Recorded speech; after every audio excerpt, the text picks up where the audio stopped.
are listening to The Common Sense Practical Prepper, sponsored by Duct Tape, the real duct tape.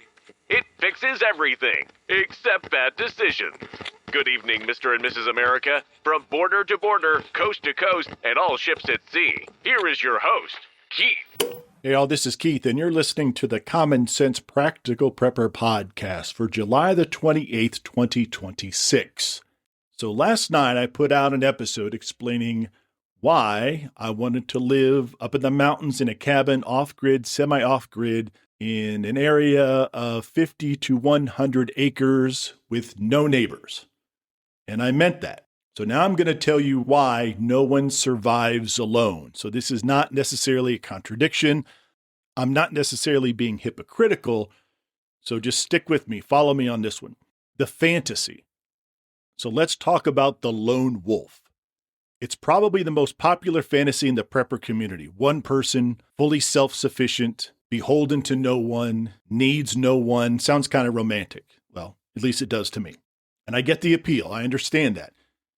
But last night I told you that I wanted to live on a plot of land 50 to 100 acres where I'm not able to see my neighbors. But here's the uncomfortable truth with that. And I went into a little bit last night about that. The lone wolf does not survive. He endures. Okay, he or she, let's get the ladies, he or she endures for a while until they get sick, until they get hurt, until something breaks that I cannot fix, until I need to sleep, but there's no one else to take the watch. History is clear on this. Every survival situation, natural disaster, grid failure, societal disruption, the people who make it through are the ones who had other people. Not crowds, not cities, not governments, just other people. The difference between community and proximity. So here's where a lot of people get confused. Community does not mean everybody lives in a commune. It doesn't mean it's everybody in your subdivision. It doesn't mean HOA meetings and block parties. Community, in the context of preparedness, means a deliberately chosen network of people who bring something to the table and who've agreed before anything goes wrong to work together when it does go wrong. That's it. Very or relatively simple definition. In your community, you don't have to live next door to every single person. It does not have to be every single person in your cul-de-sac, or it doesn't have to be everybody on the right-hand side of your street in your neighborhood. You need to know each other. You need to trust each other. Capital T-R-U-S-T. Trust is huge. It's paramount. And you need to have talked to everybody about their roles and what happens when the poop hits the fan. Before the poop hits the fan. Well before the poop hits the fan. So what does a prepped community actually look like? So let me paint a picture. Just close your eyes for a second. Unless you're driving a car, please do not close your eyes. Please keep your eyes on the road and listen to me. You live on your land. Maybe it's 50 acres. Maybe it's 5 acres. Maybe it's a quarter of an acre. It doesn't matter how much land you have. Within 20 or 30 miles of you, there are 4 or 5 people, maybe more.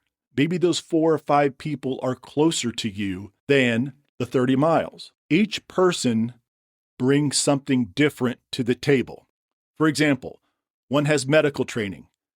They could be a nurse, a paramedic, a vet tech, someone who can stitch a wound, set a bone, or identify an infection before it turns septic.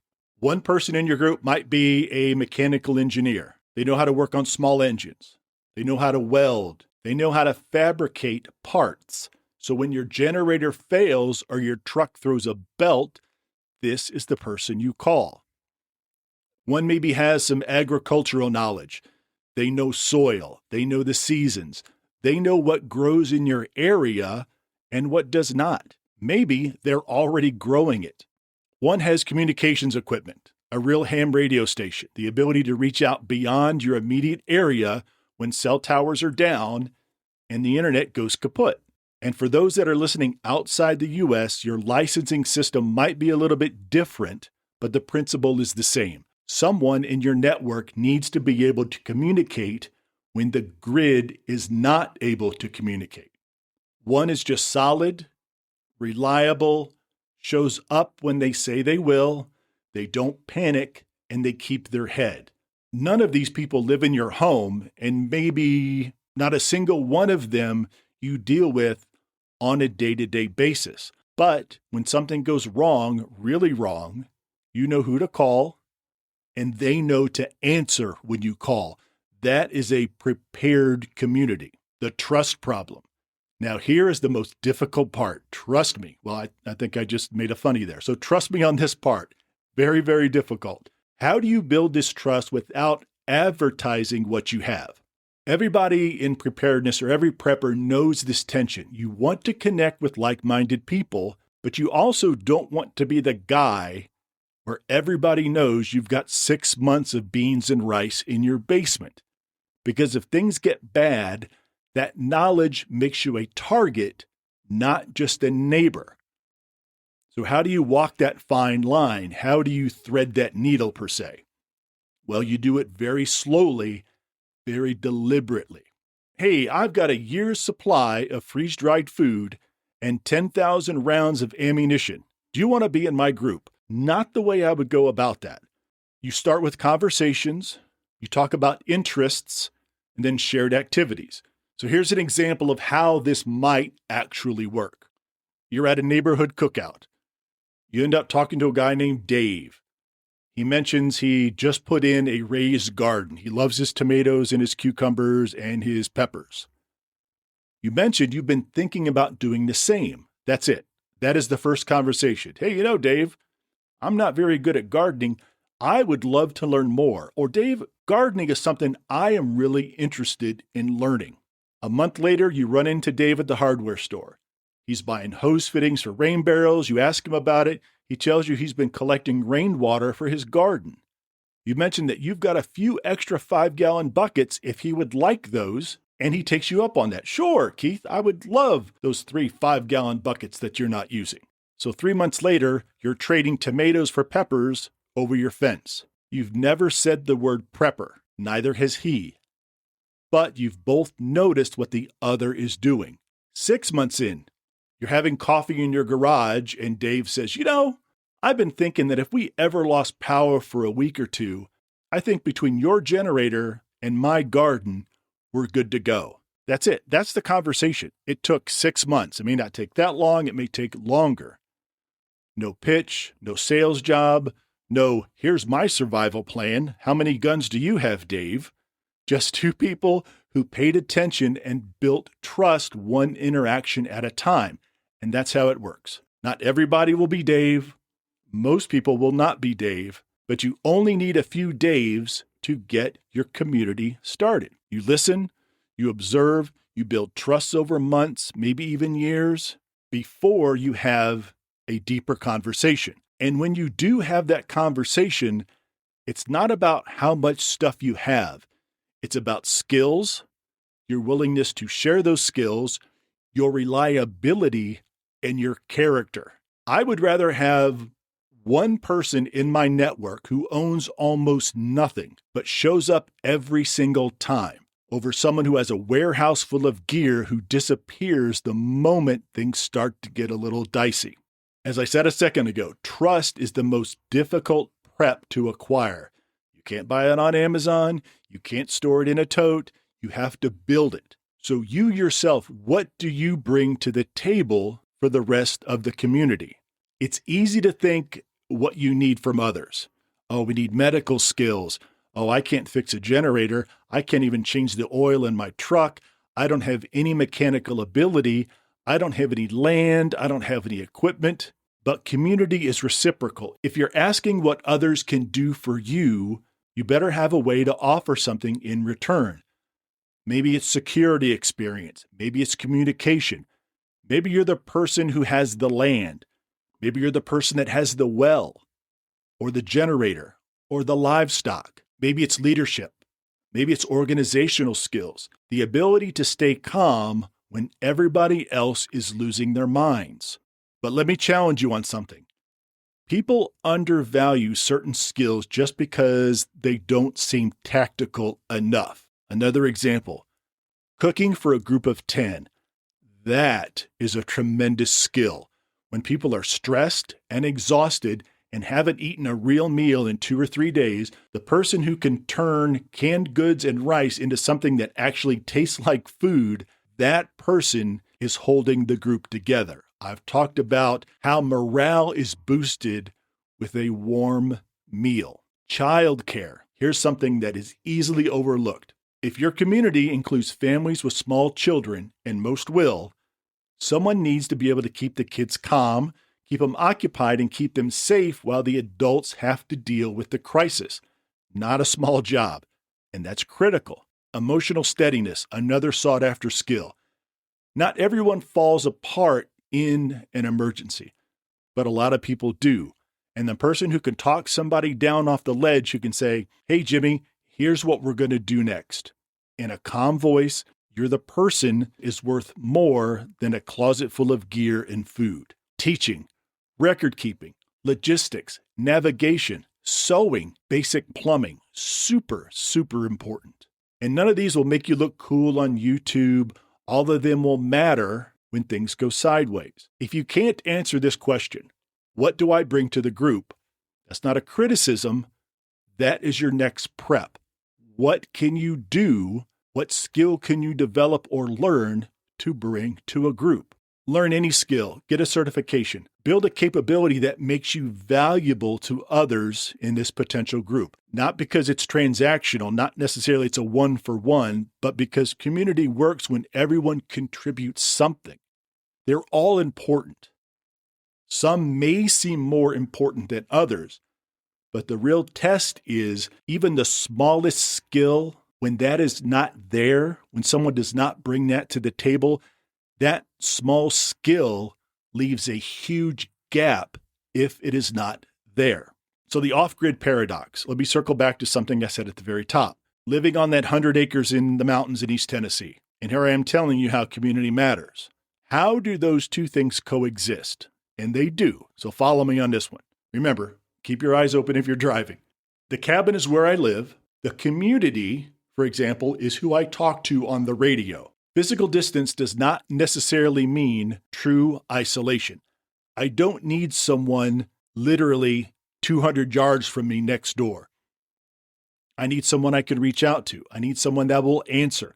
Someone who knows that if I don't check in Tuesday morning at 0900, something might be wrong.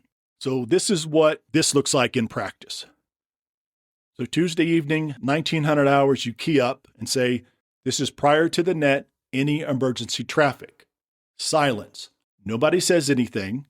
Then you start to check in. So basically you're going on the net at that time saying, before we start talking, is there any emergency traffic? Because remember, everybody is there at Tuesday evening at 1900 hours if the poop hits the fan. So you key up and ask, hey, everybody on the net, is there any emergency? When they don't say anything, now you do your check-ins. Station 1. Station 1, Dave here, all clear. Garden's looking good, nothing to report.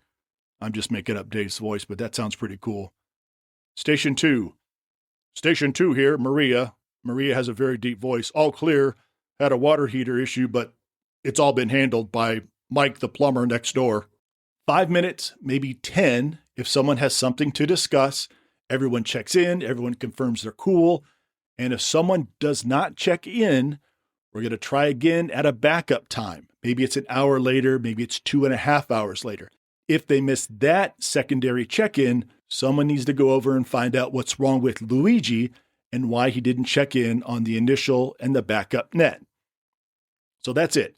That alleviates the distance. So there is a community, and it really doesn't matter how far apart we are, as long as we answer when we're called, and as long as we call if we need something. Low effort, low intrusion, high reliability. Now, you're going to meet these people in person. You're just not going to talk to some ghost voice on the radio and take everybody's word for it. We don't need to live on top of each other. but you need a frequency to talk on and a schedule that everybody can stick to. And here's another thing. Doing this every week, even when nothing is going wrong, builds that habit, builds the discipline. So when something actually does go wrong, nobody's fumbling with the radio wondering what channel to use. The net in this case is the glue that holds this community that does not live close to each other. It's what holds it together. It holds distant people together without requiring everyone to give up their personal space or, in this case, their privacy. You can live 20 miles from the nearest community member and still be better connected than someone in an apartment building who doesn't know a single neighbor's name. Connection is not measured in feet, it's measured in reliability. So how do we get started? If you're hearing this all for the first time, well, I don't have anyone, that's fine. Most people don't. Most preppers are doing this alone, quietly, without telling anyone. So here is how you start. Just like the examples earlier, find one person, just one, someone you really trust, a family member, an old friend, a coworker, someone who's already has a preparedness mindset, even if they don't call it that. Have a conversation. Again, not a sales pitch. You're not recruiting anybody. It's just a conversation. Hey, Jimmy, have you ever thought about what you would do if the power went out and you were not going to get power back for 7 to 10 days? That question works in Houston. It works in Hamburg. It works in Manchester. The scenario changes. Maybe it's a cyclone. Maybe it's flooding. Maybe it's a severe winter storm. But the question is universal. That's it. That's the opening part of the conversation. If they engage you or it starts a conversation, potentially you have your first community member. If they look at you like you're crazy, that's fine too. We're just moving on. We're going to try to find somebody else. We're not building an army. We're building a phone tree, I guess you could call it. One person becomes two people become four. That was some serious thunder. I think we're going to get a storm. And four becomes a network. It doesn't happen overnight. It's not supposed to happen overnight. The online trap. One word of caution. Online communities are not preparedness communities. Let me qualify that. Forums, social media groups, Discord servers, they're fine for information. They're fine for trading information, gathering information, for learning, for getting new ideas. But these are not the people who are going to show up at your door with a medical kit when your kid breaks his arm during a power outage and emergency services is not able to get to you. Real community is local. It's people you've looked in the eye, people you know where they live, or at least a general area, people who can physically reach you when it matters. The internet is a research tool, not a survival plan. So what happens when your community fails? And it might. Here's what I've seen, and here's what you should look for. The talker. This is the person who shows up at every meeting, contributes every idea, volunteers for everything, and then disappears the moment the real work starts. They love the planning phase, they love the fantasy of it, but when it's time to actually dig the garden or help so-and-so with their solar panels at 6 a.m, they're nowhere to be found. Watch their hands, not their mouth. The taker. This person is interested in what the group can do for them. They want access to your supplies, your knowledge, your land. But when you ask them what they're going to contribute, it's like you're speaking to them in a foreign language. Well, I'm working on it and I'm going to get there. 6 months later, they haven't bought a single can of food to the table. Like I said before, community is reciprocal. If someone is only receiving, that's not a member. In my opinion, I would say that's a liability. The security risk, very important to understand. This is the person who cannot stop talking about the group. They tell their coworkers, they post about it online, they hint about it at parties, they think it's cool or interesting conversation. Meanwhile, every single person they tell is another person who might show up at somebody's door when the poop hits the fan, uninvited and not prepared. Loose lips sink preps. See what I did there? I'm gonna coin that one, so don't steal that. And here is the most difficult one. Sometimes the group just doesn't gel. They just don't get along. Personalities clash, priorities diverge. Someone moves away, someone loses interest. Life happens. It's going to happen. No big deal. That's fine. A community that falls apart before an emergency is disappointing for sure. A community that falls apart during a crisis is dangerous. It is much better to discover some incompatibility now over coffee, over a disagreement about priorities, about supplies, about skills, than to discover it when the poop is hitting the fan and the cohesion of the group, the cohesion of the community is at risk. If a group isn't working, just step back. Try again with different people. The goal is not to find the perfect group on the first try. It may take a long time. So the lone wolf fantasy is appealing because it's simple, it's cool, it's Hollywood.